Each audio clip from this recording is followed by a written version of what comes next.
వర్షాలు ముఖం చాటేయడంతో రైతన్న ఆందోళన చెందుతున్నాడు. రుతుపవనాలు ముందస్తుగా రావడంతో రాష్ట్ర వ్యాప్తంగా రైతులు పత్తి విత్తనాలు నాటుకున్నారు. ఖమ్మం జిల్లాలో 2,50,000 ఎకరాల్లో రైతులు పత్తి సాగు చేస్తుండగా ప్రస్తుతం 1,20,000 ఎకరాల్లో పత్తి విత్తనాలు నాటినట్లు తెలుస్తోంది. అయితే విత్తనాలు నాటినప్పటి నుండి వర్షాలు లేకపోవడంతో అవి మొలకెత్తలేదు. దీంతో రైతులు ఆందోళన చెందుతున్నారు.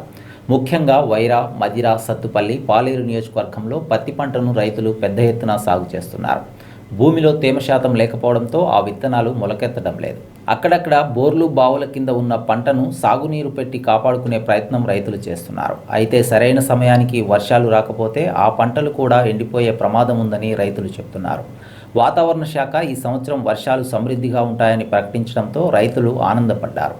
ఇప్పుడు అందుకు భిన్నంగా పరిస్థితి ఉండటంతో ఈసారి పంట సాగుపై సందిగ్ధత నెలకొంటుంది. మళ్లీ విత్తనాలు నాటుకోవాలని, ఈసారి సాగు ఖర్చు పెరిగే అవకాశం ఉందని రైతులు ఆందోళన వ్యక్తం చేస్తున్నారు.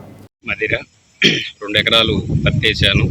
దానికి ఖర్చు 15,000 చిల్లరైంది. కూలి వాళ్ళకి ఖర్చు అయింది. రైతు బంధు అమౌంట్ కూడా 2 ఎకరాలకి పడ్డది. ఈ వాతావరణం సరిగా లేకపోవటం వల్ల మళ్ళీ ఖర్చు అవుతుంది. విత్తనాలు కూడా సరిగా మొలిచేవి, మళ్ళీ దీనికి ఖర్చు ఎక్కువ అయ్యేటట్లు ఉన్నది.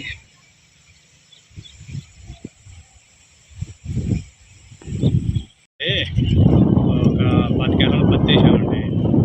వానలు పడతాయని పత్తి వేసాం. ఫోన్లోనూ టీవీలో చెప్పారు వానలు పడతాయని.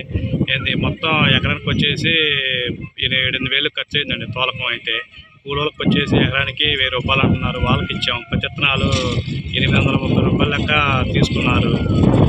ఇచ్చాం ప్యాకెట్కి వచ్చేసి. ప్యాకెట్నర బట్టి అండి ఒక్కొక్క ఎకరానికి. వేసాక తెల్లారి వాన లేకపోయింది. మొత్తం మళ్ళీ చెడగొట్టి మళ్ళీ వేయాలండి పత్తి. వర్షాలేమో పడతాయి అంటున్నారు కానీ పట్టలేదండి. మళ్ళీ కలుపులు వచ్చినాయండి. మళ్ళీ మొత్తం చెడగొట్టి అరకతోలి మళ్ళీ వేయాలి.